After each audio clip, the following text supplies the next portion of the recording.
Okay, so if you decide to seat your pellet, you want to make sure you have a flat surface. And what you want to do for the test to make sure they're seated and they're not going to go anywhere is just kind of shake it a little bit. And if they stay in there, then you're good.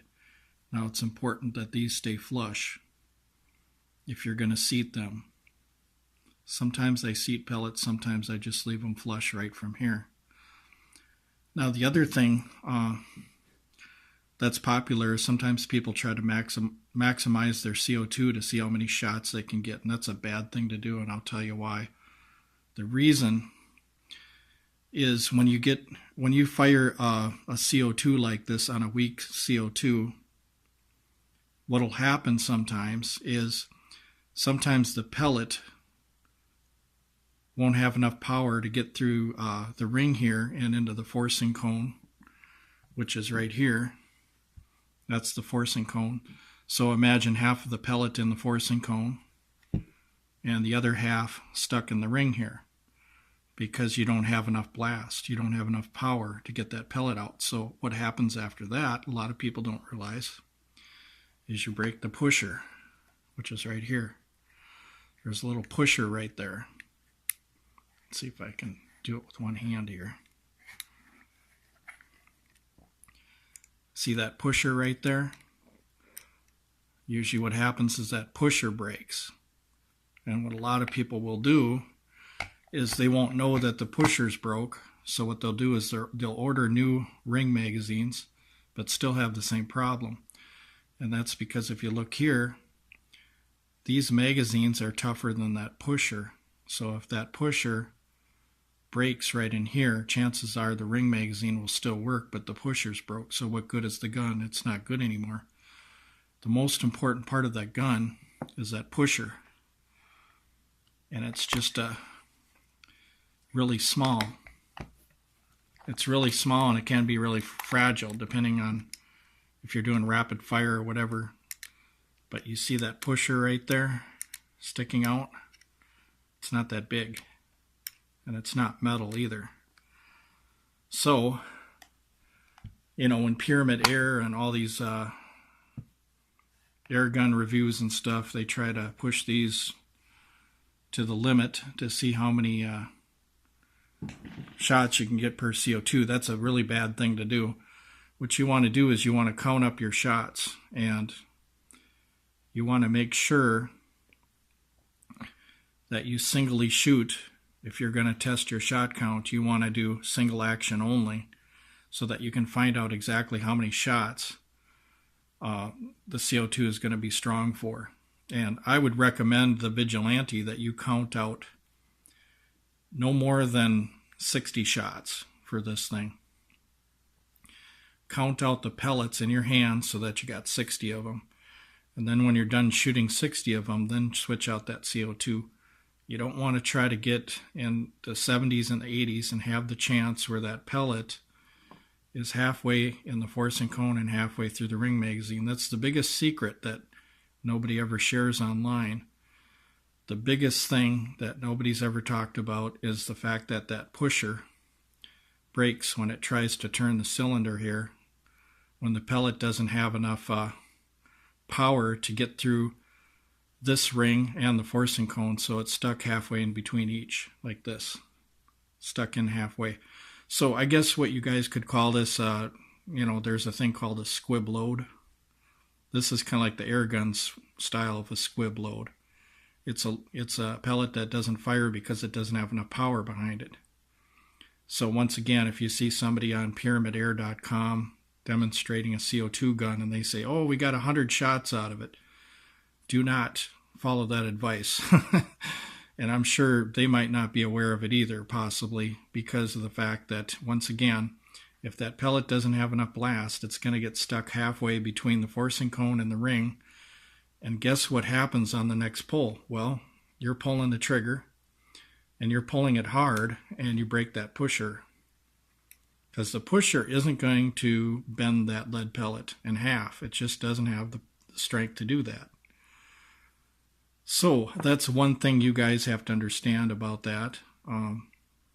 So once again, you got to make sure that them pellets aren't loose. If they're loose, even if you have a full charge or a new CO2, if they're loose, sometimes they can go forward a little bit. So you don't want that to happen. You want to shake it. Make sure it's on a flat surface. I already checked it on the countertop, but make sure it's on a flat surface. These are Crossman pellets, by the way, right here. So that's just a little bit etiquette for you guys. Also, when you're changing out CO2s, you could put a little bit of silicone oil on your CO2 cartridge. I wouldn't leave them in any more than longer than you shoot the gun and then empty them. You know, I wouldn't leave the CO2 in for a couple weeks because that seal up in there might get crushed and take a set. So you don't want to do that. The other thing too is a lot of people overturn the screw for the CO2. The way that I've done it for years, I know it sounds kind of strange, but what I do is I put this up to my ear and I turn it, and whenever I hear a tiny hiss, I go like a quarter to a half turn, or when the hiss stops. There's no need to tighten this beyond not hearing anything after it punctures the CO2. So a lot of guys over tighten CO2s, and that's why they don't last long either. So, but there are ways to get by with seals. Like for instance, I use 1/8 of an inch style cork that I buy, and I stamp out little circles for an older air gun that I got, and that works really good for a seal. A temporary seal, I tried it on 60 shots on an older air gun, and the velocity was good. It didn't leak, but for every CO2 you need a new piece of cork that you have to put on the top, and I found out that that sealed pretty well. So there's a lot of different materials that you can use, but the one thing about the cork piece is that it was soft enough and flexible enough, so you don't want to use anything real hard because you have to puncture the CO2, so you have to remember that. But you don't want it too thick. You want it about 1/8 of an inch or something like that. So, but anyway, I just thought I'd share this etiquette with you because, you know, if you're rapid firing and you get past 60 rounds and all of a sudden, you know, you're pulling the trigger and something jams on you, well, not only have you jammed it, but the first time you jam it, you can ruin the gun.